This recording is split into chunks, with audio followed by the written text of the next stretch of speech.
Luka Doncic scored 32 points. LeBron added 31, and the Los Angeles Lakers extended their winning streak to 8 games by overcoming a double-digit deficit in the fourth quarter and defeating the New York Knicks 113-109 in overtime Thursday night. All right, I say we're not alone. I'm bringing in Joe Fortenbaugh and Monica McNutt. Good morning to you both. Morning. Busy day, a lot to address.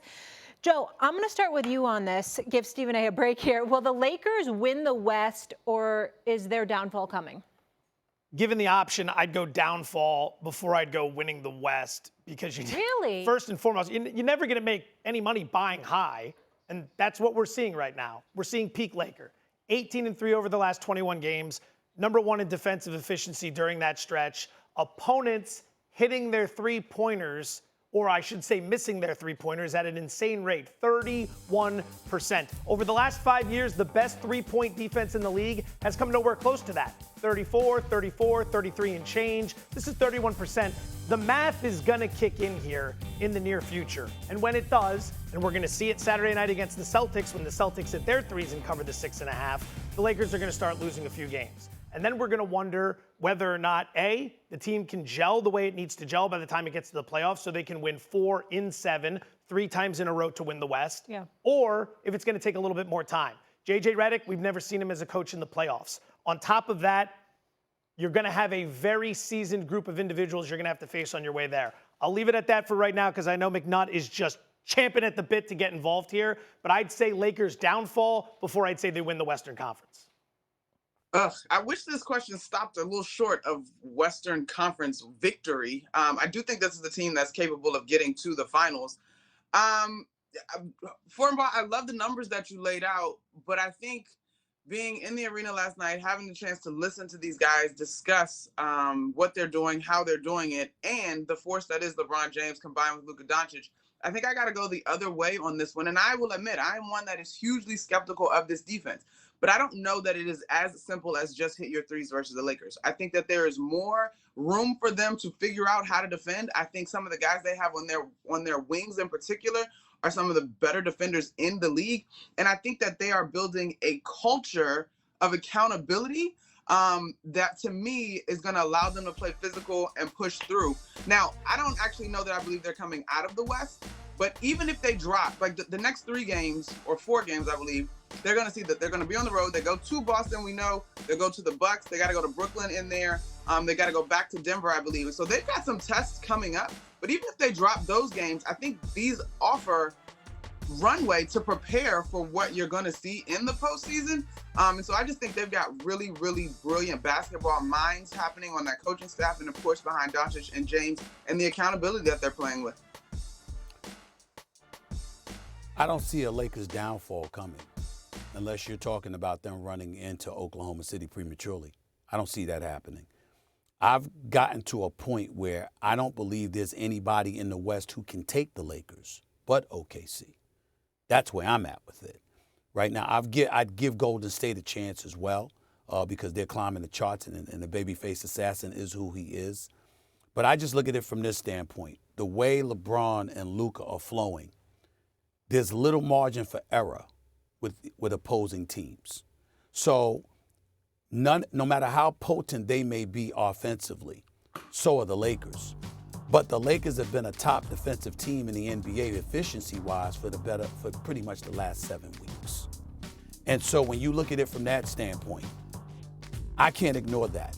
I can't ignore what I saw them do against Denver. I can't ignore the strategy that J.J. Redick and his staff imposed that worked wonders against Nikola Jokic in Denver. I'm looking at a Memphis that struggles to shoot, Eminem, Joe. I'm looking at a Houston that's too young. I'm looking at a Dallas who's no longer even in the picture because there are a whole bunch of dudes are injured. I'm looking at the Clippers, even though James Harden, turned back the clock, the Lakers have had their way with them. They've lost all 4 games to the Suns, for crying out loud. So I'm looking at all of these things right now, and I'm just saying to myself, it's going to come down to the Lakers and OKC. Now, OKC to me is a better team. They have more depth. They've got a superstar in Shai Gilgeous-Alexander. They've got some weapons who can put the ball in the hole offensively. The pickup of Hartenstein, obviously joined with Holmgren, and Caruso and what they do defensively has upgraded them significantly, but it's still unproven because I remember in the playoffs last year, you had a few guys for OKC that didn't show up and they left SGA hanging. They can't do that this time around. OKC should be the favorite, but they got to all come and play in order to knock off the Lakers. Otherwise, LeBron James and Luka Doncic are going to the finals.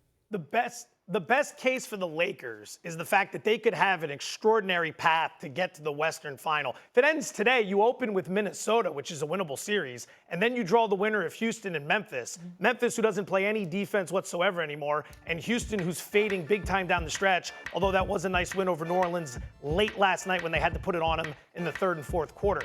I wonder the push that the Lakers are making right now. This is a hard push. Star players playing 35-plus minutes routinely, getting up for every single game. All right, Saturday night is going to be a playoff game against Boston, but a lot of these other games they've been playing, they're going against teams that might not necessarily be treating it the way the Lakers are treating it. You've got 20 games to go, and then the playoffs start.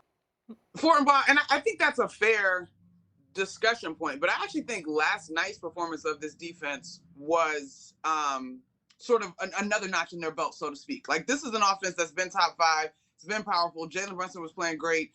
Karl-Anthony Towns didn't have his best game. LeBron James did a good job on him, but you got other pieces from the Knicks that were able to do this as a collective. And so I think last night was also another opportunity to see this defense rise to the occasion.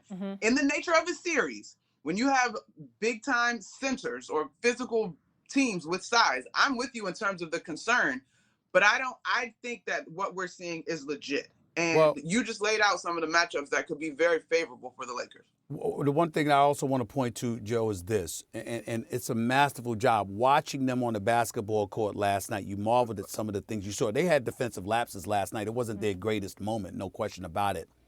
But you see, although they're undersized as a front line, if you look at the first 4 positions, they have size. They've got size at both guard spots. They've got size at both forward spots because LeBron is a legit 6'9", and you're looking at Luka Doncic as a legit 6'7", and Austin Reeves is not like he's mini-me or something, only 6 feet. No, he's got some size on him. Dorian Finney-Smith, Jared Vanderbilt, all of this stuff. You're watching them, and their quickness of foot and their ability to front and double, but also race out to defend perimeter shooters, etc. They have an ability that most teams don't have. And then I bring up the issue of making sure that you don't make mistakes. You got to be very cautious. That could make you a bit tight. They will exploit everything offensively. The Lakers have that potency. So because of that, it makes you tight offensively because you know you can't afford to make mistakes and give that offense the ball. That's where I think the Lakers have the advantage. All right, the Lakers have been on a tear, but I want to get to the other side of things because it's been a tough stretch for the Knicks. And Monica, I'm coming to you because no one's following them more closely than you are. And frame game, I see you, girl. Knicks star Jalen Brunson injured on a drive in overtime, twisting his right ankle. Monica, how much trouble is New York in? This is huge, Molly, and I don't think I have to say that I think the organization understands that. Now, we all know in sports you don't have the opportunity to make mistakes or excuses, really. And last year during this West Coast road trip, Deuce McBride emerged. He had a terrific run over the West Coast road trip. This year, you've seen Cameron Payne come in and give this team really good minutes at backup point guard as well. But there's a reason that Jalen Brunson was a second-time All-Star this year. There's a reason that he's going to be All-NBA. There's a reason that he's leading the league in terms of clutch points when ball games are tight. He is one of 2 consistent playmakers for others in terms of the minutes that he's playing for this team. And frankly, last night after the injury, you saw the Knicks kind of grappling with how to get the best shot because the gravity wasn't quite there, as we just praised this Lakers defense. So this is a big deal. They are, I believe, 3.5 games ahead of Milwaukee right now, and they're going to be out on the West Coast until next Saturday night.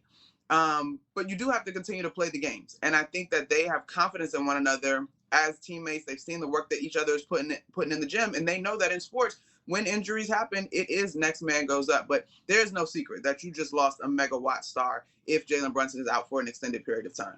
It is a brutal injury to a really fun team because come playoff time, them getting an opening round matchup with a team like Detroit would be must-see TV to start the playoffs. The thing with the question, though, the idea of like how big of a blow is this? How much does this hurt their chances? It's really only crippling if the thought for the Knicks was that they were going to be a serious contender, whether it's in the West or overall, and they're not. And it's just based on what they've shown us. Defensively, they've taken a huge step back this season, 23rd in efficiency. We can leave that right there. But they haven't learned the lesson of what plagued them last year either, which is the minutes per game in the regular season and making sure you have enough in the tank when it comes time to compete in the playoffs. Right now, 4 Knicks are in the top 25 in minutes per game. Hart's second, Anunoby's sixth, Brunson's 20th, and Cat is 24th. Do we think that if you are able to maintain at that level, playing the defense you play, that by the time you get to the opening round with a young team like Detroit that wants to run, how's that going to play? You'll get past them, most likely, but over the course of a second or third series, that's where the teams like Cleveland and Boston with their depth are going to eat you up.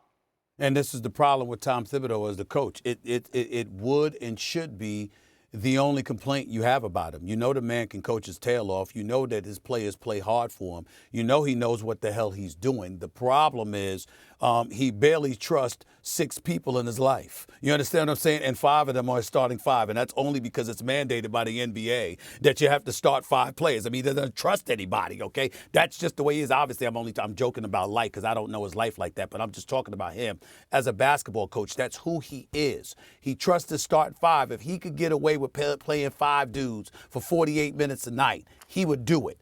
That's been the knock against him. So from that standpoint, we got to recognize the fact that when you look at the Knicks and their minutes and the lack of depth on their bench and what have you, it's certainly a concern. I would tell you that Mitchell Robinson's return was definitely helpful. Getting Cat off the 5 is definitely helpful. I personally am getting tired, and I love me some Karl Anthony Towns. I can't be happy. I couldn't be more ecstatic that he's a member of the New York Knicks. But Eminem, you know I'm telling the truth when I say this. I mean, at practically every game, this brother balls out, except when he's against Boston, Cleveland, Oklahoma City, or last night, L.A. You understand? It bothers me, okay? Because I know that he had a big quarter against Boston in their last matchup before he hurt his knee a little bit. But I'm just saying, Karl Anthony Towns, because the grit that the Knicks had last year with the Hartenstein, with the Randall, with the DiVincenzo and stuff like that, that's gone. Because of that, it's going to be even more imperative for Karl Anthony Towns to resemble that all-star player we know he is when you're going up against these caliber of teams.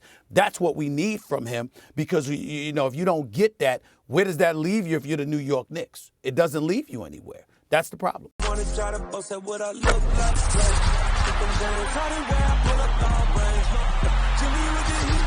fire. It's in the air,